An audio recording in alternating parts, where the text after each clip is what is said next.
প্রথমে আমরা দেখে নিচ্ছি যে সামেশন চিহ্নের ব্যবহারটা কেমন হতে পারে। অর্থাৎ বিষয়টা হচ্ছে এমন যদি হয় যে সামেশন সাইনে দেওয়া আছে, এই ক্ষেত্রে আমরা সামেশন সাইনে মানে কি বুঝবো আর কি, সামেশন সাইনে। আচ্ছা আমরা দেখি সামেশন সাইনের সমান কি হয়। সামেশন চিহ্ন দেওয়া আছে আর এখানে দেওয়া থাকলো সাইন এ। আমরা জানি সামেশন মানে সমষ্টি বোঝায়। সামেশন মানে কি বোঝায়? সমষ্টি। সামেশন এই যে চিহ্নটি হচ্ছে গ্রিক লেটার হচ্ছে সিগমা। সিগমা থেকে সামেশন চিহ্নটা নেওয়া হয়েছে, বা সিগমাটাই হচ্ছে সামেশন। আর আমরা সামেশন বিষয়টা বা সিগমা চিহ্নটা সমষ্টি বোঝানোর অর্থে ব্যবহার করা হয়। কিন্তু যদি এভাবে দেওয়া থাকে সামেশন সাইনে, সেক্ষেত্রে আমরা কি বুঝবো? সেক্ষেত্রে বুঝবো যে আমরা জানি যে একটি ত্রিভুজের কোণ থেকে তিনটি। আচ্ছা, ত্রিভুজটা যদি এবিসি হয় তো সেক্ষেত্রে কোণ হবে এ, বি এবং সি। অর্থাৎ আমরা দেখি একটি ত্রিভুজের কোণ থাকে হচ্ছে তিনটি, এ, বি, সি।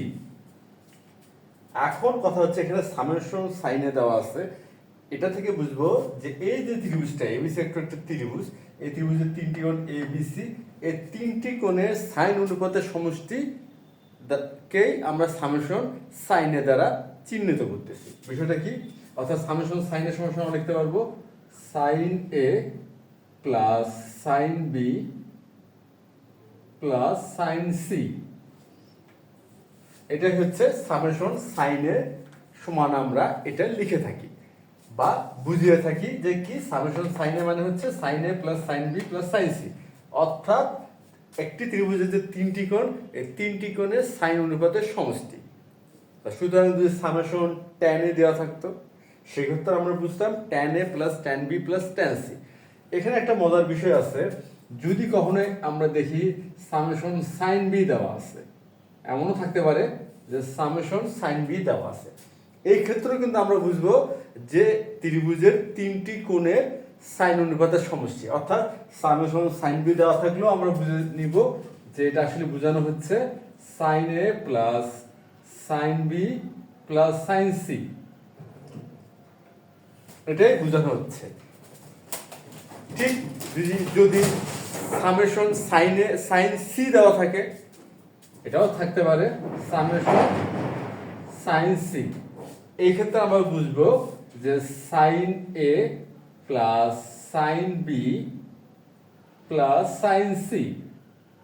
এই ক্ষেত্রেও কিন্তু আমরা এটাই বুঝবো যে সামেশন সাইন সি সমান হচ্ছে sine A plus sine B plus sine C. অর্থাৎ সামেশন চিহ্নটা বা প্রতীকটার সাথে যে সাইন এ থাকে তাতেও যে অর্থ, সাইন বি থাকলে তাতেও তাই বোঝানো হচ্ছে, এবং সাইন সি থাকলেও ঠিক একই জিনিসটি আমরা বুঝবো। এখন কথা হচ্ছে যে আজকে আমরা এই চিহ্নটা কিভাবে ব্যবহার করব। আচ্ছা, এখন আমরা দেখে নিচ্ছি যে আজকে আমাদের গাণিতিক সমস্যাটা কি, আর আমাদের আজকের এই গাণিতিক সমস্যায় এই চিহ্নটা কিভাবে ব্যবহার করা হচ্ছে।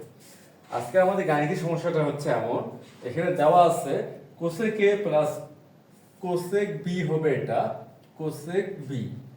Cosec A plus cosec B plus cosec C সমান 0 হলে দেখা যায় যে summation sine A whole square equal summation sine square A.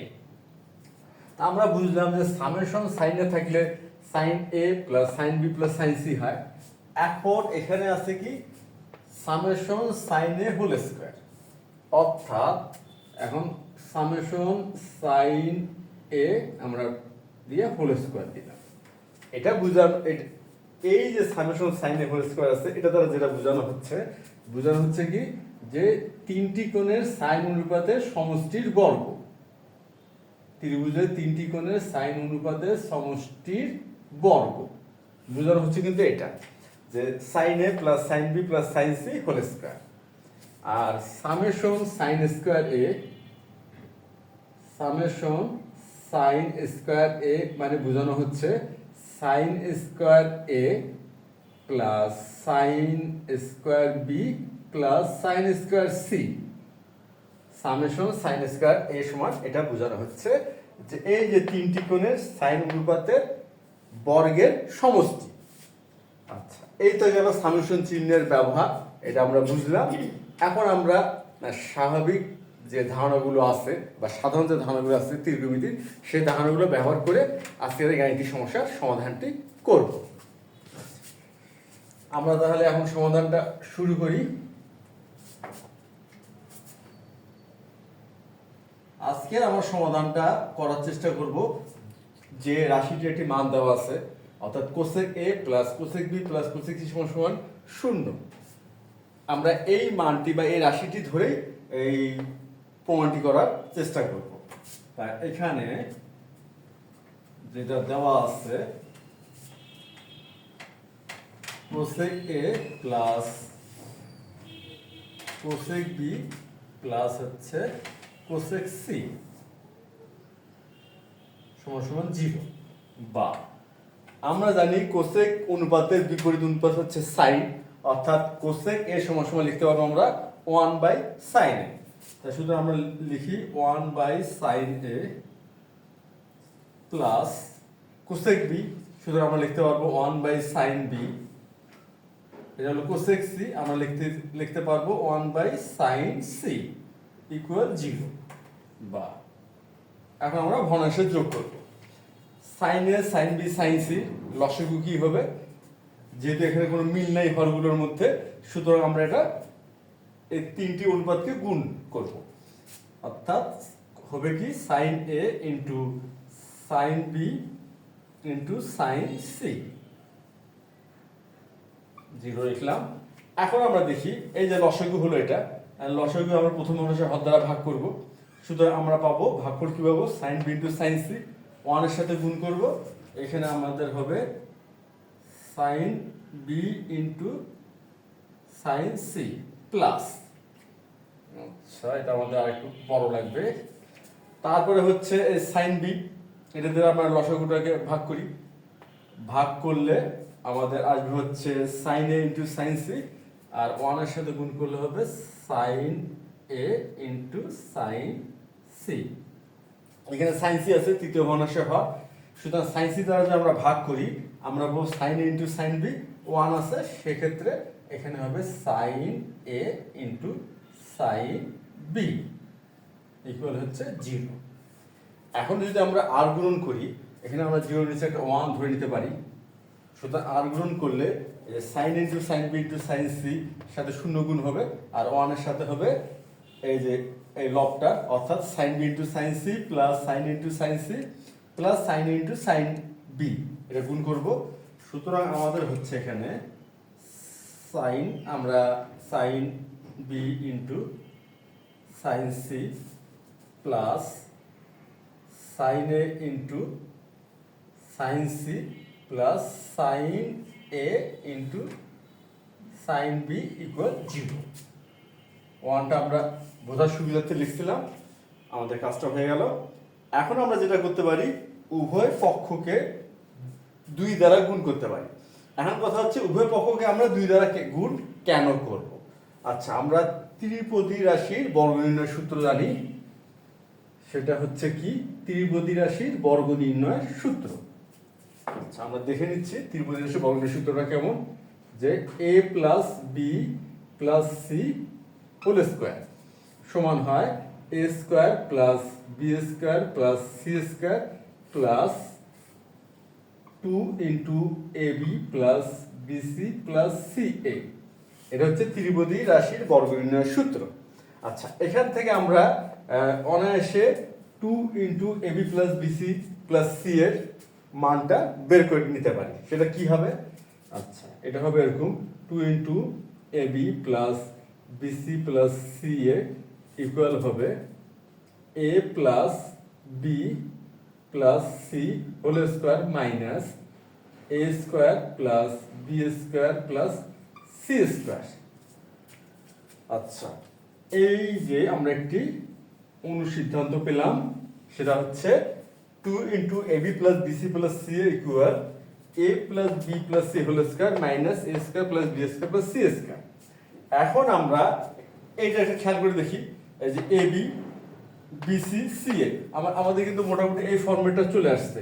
আমরা যদি সাইন এ কে এ হিসেবে ধরি আর সাইন বি কে বি আর সাইন সি কে সি, আমরা সেক্ষেত্রে কিন্তু A B B C C এ এই ফরম্যাটটি পায়, কিন্তু এখানে 2 নাই, এখানে 2 নাই। ওই জন্য আমরা উভয় পক্ষে 2 দ্বারা গুণ করব, 2 দ্বারা গুণ করব, 2 দ্বারা গুণ করার মতো আমরা কিন্তু এই ফরম্যাটের সাথে মিল পাবো। আর সুতরাং আমরা লিখতে পারবো a plus B plus C whole square minus a square plus B square plus C square. অর্থাৎ আমরা এই ফরম্যাটটি ব্যবহার করতে পারবো। ওই জন্য ফরম্যাটটা ব্যবহার উপযোগী করার সাথে আমরা কি করব, উভয় পক্ষকে 2 দ্বারা গুণ করব। তো আমরা উভয় পক্ষকে 2 দ্বারা গুণ করি আর একটু সাজায় লিখি, অর্থাৎ sin a into sin b plus sin b into sin c plus sin c into sin a equal 0। এখন আমরা যেটা করতে পারি সেটা হচ্ছে এই যে ফরম্যাটটি, এই ফরম্যাটটি ব্যবহার করতে পারি। আচ্ছা, এখানে আমরা এ বি এবং সি হিসেবে কি ধরে নিচ্ছি, এখানে আমরা এ বি এবং সি হিসেবে ধরে নিচ্ছি সাইন এ, সাইন বি এবং সাইন সি কে।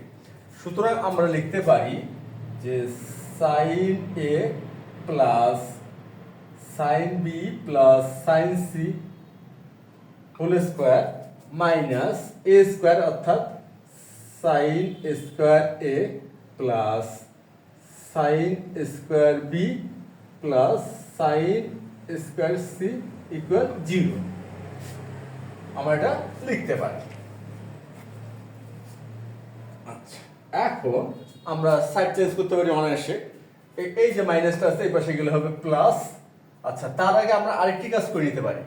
আমরা আলোচনার শুরুতেই বা এই গাণিতিক সমস্যার সমাধানের করার পূর্বেই যে ধারণাটি পেলাম সামেশন চিহ্নের ব্যবহার, সেই হিসেবে আমরা যেখানে সামেশন চিহ্নটা ব্যবহার করি, সেটা আমরা লিখতে পারি summation sine A whole square, আমরা লিখতে পারি minus summation sine square A লিখতে পারি 0। তাহলে অতএব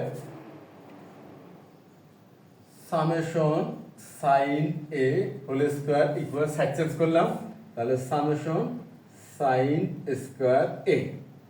আচ্ছা, দেখাতে বলা হয়েছে, আমরা দেখাতে পারছি তাই লিখলাম, দেখানো হলো। আশা করি আজকের এই গাণিতিক সমস্যাটি তোমরা সবাই বুঝতে পারছো, কেননা সমস্যাটিতে খুব একটা জটিল ছিল না। শুধুমাত্র এখানে আমরা সামেশন চিহ্নের যে ব্যবহারটা, এটা একটু ভিন্ন রকম ছিল। এটা বুঝলেই গাণিতিক সমস্যাটা খুব একটা জটিল নয়। তাহলে আজ এই পর্যন্তই। ধন্যবাদ তোমাদের সবাইকে।